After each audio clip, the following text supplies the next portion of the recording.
दौलतमंद व्यक्ति का इच्छा होता है आसमान का सैर करे, क्योंकि उस व्यक्ति के पास कार है, बुलेट है, हवाई जहाज़ है, सब कुछ है। सॉरी, उस वक्त हवाई जहाज़ नहीं होता है, मोटरसाइकिल है, कार है, बस है, ट्रेन है। तो उस व्यक्ति का इच्छा होता है मैं आसमान का सैर करूं। सैर करने के लिए तो सोचता है, लेकिन आसमान का सैर कैसे किया जाए? रोड पर तक गाड़ी से जा सकते हैं, बस से जा सकते हैं, ट्रेन से जा सकते हैं, साइकिल से जा सकते हैं, लेकिन हमको आसमान में जाना है, कैसे जाएंगे बताइए आप लोग? हेलीकॉप्टर से जाएंगे। हेलीकॉप्टर है या नहीं इस वक्त है?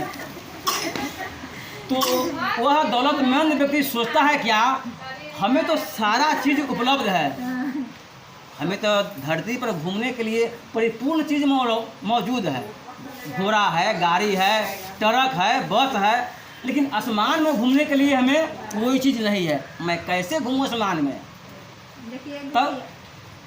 तब वह व्यक्ति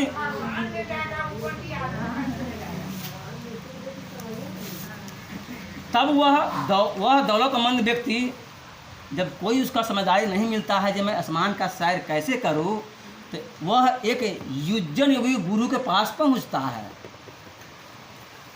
गुरु के पास पहुंचने के बाद गुरु जी को दंडवत करता है। दंडवत करने के बाद अस्थिर से बैठ जाता है। गुरु जी का जब पूजा समाप्त हो जाता है तो गुरु जी से वह दौलतमंद व्यक्ति कहता है, गुरु जी हमारे पास तो सारा संपत्ति उपलब्ध है, घोड़ा है, गाड़ी है, बंगला है, ट्रक है, बस है, सब तो जमीन पर घूमते हैं, लेकिन मेरा इच्छा है मैं आसमान का सैर करूं, ताकि आसमान का दीदार करूं, आसमान में कैसे देवता लोग घूमते हैं। गुरु जी कहे बात तो बहुत कठिन कहा, अगर तुम्हारा इच्छा है तो तुम आसमान में घूम सकते हो, कोई बड़ी बात नहीं है। ठीक है, मंगलवार के आना 10 बजे, आज जाओ। वह दौलतमंद व्यक्ति चला जाता है। मंगलवार के 10 बजे वह पहुंचता है गुरु के समीप में। फिर गुरु के प्रणाम दंडवत करने के बाद गुरु जी, वह दौलतमंद व्यक्ति कहता है, गुरु जी मैं आ गया हूँ, हमें वह मार्ग बताएं। गुरु जी कहते हैं 3 महीना के अंदर तुम आसमान का सैर करने लगोगे। यह जो मैं मंत्र आज बता रहा हूँ, उस मंत्र को घरे जाकर ब्रह्म मुहूर्त में एकांत स्थान में बैठ जाना। बैठने के बाद मैं जो तरीका बताता हूँ, उस तरीका के द्वारा इस मंत्र का तुम जाप करना। इतना ज्ञान बता के गुरु जी कहे फिर तू अगले मंगलवार के आना। फिर अगला मंगलवार हुआ, फिर वह दौलतमंद व्यक्ति गुरु जी के पास आया। गुरु जी पूछा क्या हाल चाल है? दौलतमंद व्यक्ति कहा, गुरु जी ठीक है, थोड़ा थोड़ा हमें अनुभव मिल रहा है कि मैं जल्द ही आसमान का सैर करूंगा। गुरु जी कहा ठीक है, अब तुम जाओ, 1 माह पे आना। वह दौलतमंद व्यक्ति चला जाता है। जो गुरु जी बताए हुए है मंत्र, उस मंत्र को जाप करता रहता है। जाप करते करते करते करते आधा घंटा के अंदर वह व्यक्ति ब्रह्म में प्रवेश कर गया। ब्रह्म में प्रवेश कर गया मतलब वह मंत्र जाप में वह शरीर उसका शिथिल हो गया, उसकी आत्मा ब्रह्मलोक में चला गया। ब्रह्मलोक में जाया, ब्रह्मलोक में जाने के बाद वो घूमने लगा। अब आसमान का उस सैर कर रहा है, मंत्र जाप यहाँ चालू है, श्वास चल रहा है, लेकिन पूरा तन मन वायुमंडल में चल रहा है। जब कुछ दूर वायुमंडल में घूमा,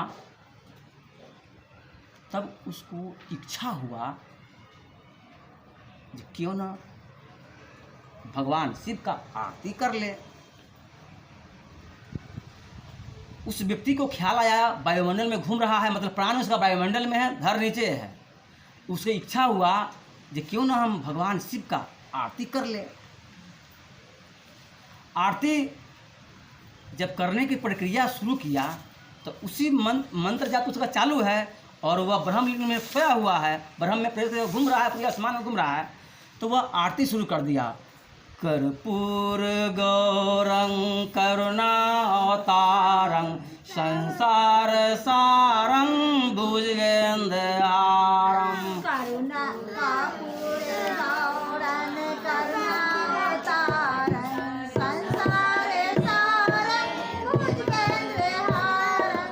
कर्पूर गौरं करुणावतारं संसार सारं भुजगेन्द्रहारं। अब वह धनी व्यक्ति आसमान में भगवान शिव का आरती किया। भगवान शिव का आरती किया। आरती जब खत्म होता है, समूचे इष्ट देव भगवान कैलाश, मैया पार्वती, सभी लोग उस व्यक्ति के ऊपर फूल बरसाने लगे आसमान में। अब यह चीज देख के वह धनी व्यक्ति चकित हो गया, और ये आसमान में हमको फूल कौन बरसा रहा है। तो देखता है, ऊपर ताकता है तो समूचे इष्टगण माता पार्वती सहित उस व्यक्ति के ऊपर फूल बरसा रहा है। यह देखकर वह धनी व्यक्ति चौंक गया, फिर भी अपनी मन को काबू में लाकर सभी इष्ट को प्रणाम किया। प्रणाम करने के बाद सभी देवता उनको आशीर्वाद दिए। सभी देवता कहे, जाओ, आज से तुम्हारा जीवन सुखमय हो गया। एक गुरु के ज्ञान के कारण सभी इष्टों का तुम्हें दर्शन हुआ है। अगर गुरु तुम्हें वह नहीं मिलता तो आज न तुम आसमान का सर करते, न देवताओं का तुम्हें दर्शन होता, न तुम्हें फूलों की बारिश होता।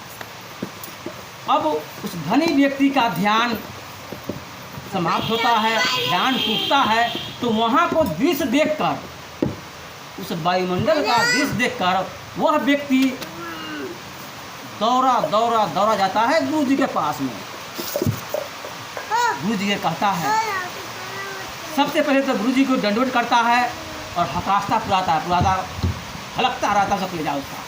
वह दृश्य देखकर गुरु पूछते, क्या बात हुआ है, इतना काँप रहे हो।